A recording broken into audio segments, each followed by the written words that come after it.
And here's yet more Trophy Tour. It's the 40th episode of this Football Manager 2014 series, and we've just arrived at the very start of February of the year 2020, where we're going to discuss how we're going to try and improve our league position heading into the final few months of the Bundesliga. And at the moment, we've only improved ever so slightly by overtaking Hertha Berlin for 8th place. But as you can see, the positions are so vulnerable and fragile. One win could take you up to the top 5, and a loss will put you near the relegation zone. It's that kind of year. And apart from the almost certain champions, Borussia Dortmund, it's anyone's to play for.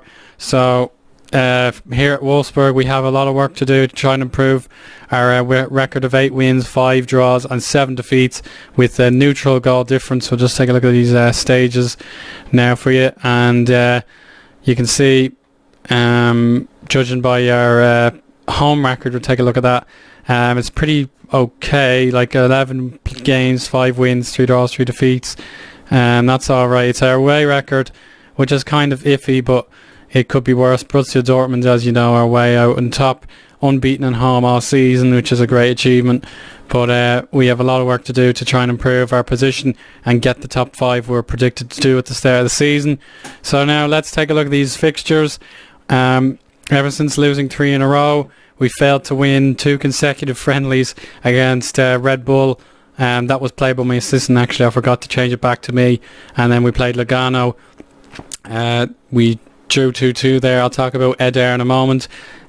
We beat these guys, Lok Leipzig 2-0, which is great. Josie Altidore scoring both goals. Gladbach, we drew 2-2. We needed a dramatic late equaliser just to get the draw. That really should have been a win in the first place. We can now see Eder gave us the lead in 52 minutes. Andre Hahn on 63. And then Bo Anderson scored with just 7 minutes of regular time to go. And we had an injury to our left back, which really didn't help. They were all over us for that point, but it was only the first time they ever were. And then Josie Altidore broke through and scored the 92nd minute equaliser to save our skins. We played a very poor game against U yet again, but it was a heroic performance from Jan Moravec, which got us the win that was necessary. It was a surprisingly close game with the newly promoted team, but we did get the result in the end. But probably one of our worst ever draws. I know O was a bad draw, but this was really poor. We were all over these guys for a long time, but then Merlin Schutt scored in the 70th minute. But Eder, my signing again, I'll talk to him now.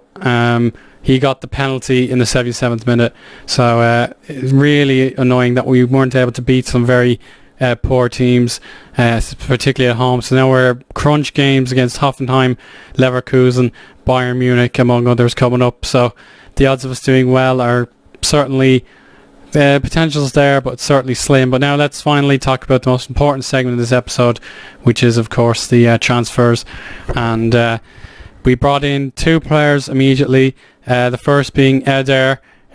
He is our Brazilian forward. If you watched my Bursaspor career, you will remember this guy as a member of the Sivasspor and Galatasaray teams.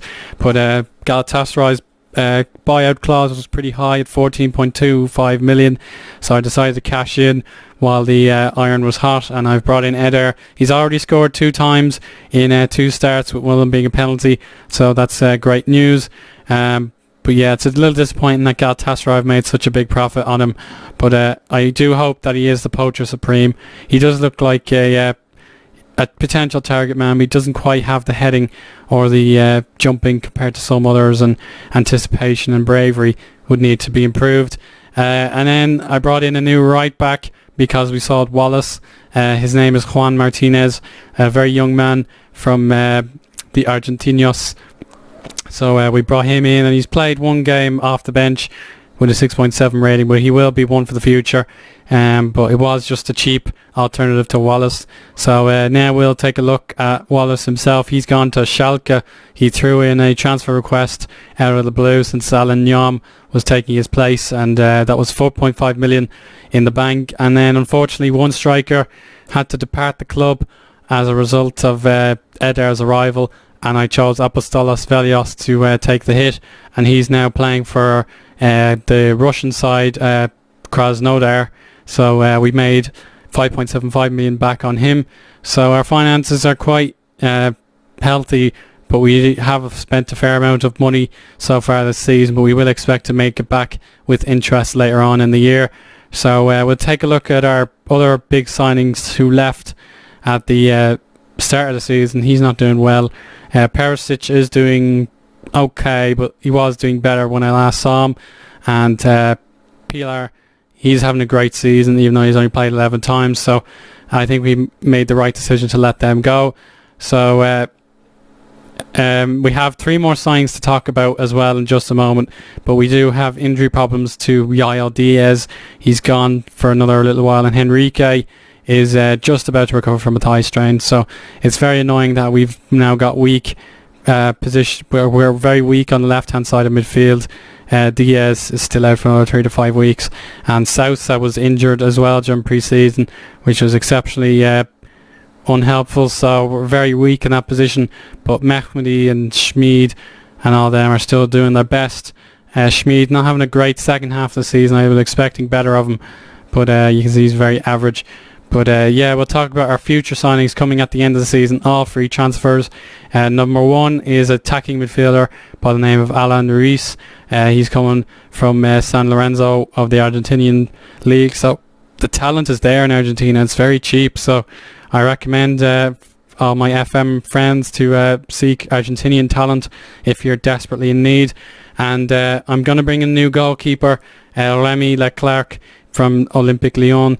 And I hope he'll be the next Quentin Bernardo, as Benaglio will be retiring at the end of the season.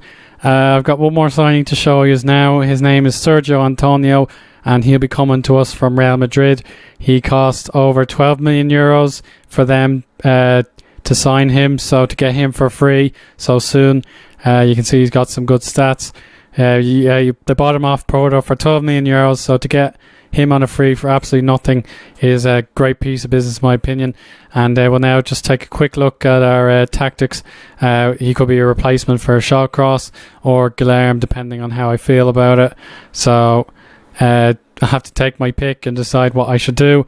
Guilherme hasn't had a great season, but now let's just take a quick look at the other leagues where my former teams are playing in, and see how they're getting along. Just out of curiosity, for my own benefit as well as yours. We'll begin with Austria Bundesliga, and unfortunately it's not going well for Sturm Graz. They're in a disappointing 5th position, so I doubt we'll see much from them. Here in the Super League, the Sportoto, Bursaspor starting to catch up just a little bit, but they need to do a lot better than this if they're going to get top 5, like I've managed in the last 2 seasons. So that's quite frustrating to see that the new tactics from the manager aren't working, and Matrian just still cannot get a place in the team. I'm absolutely gobsmacked that he still can't play. But when I put in an offer to buy, they said they want 18 million from him, and that's like a total rip-off. But that's the way. I hope you've enjoyed what I've got in store for this series, and certainly it's a building block, but you never know. If we keep trying, we'll get a top 5 as expected, and we'll get some European football to look forward to. But that's it for today, guys. I hope you enjoyed, and see you again soon. Bye bye.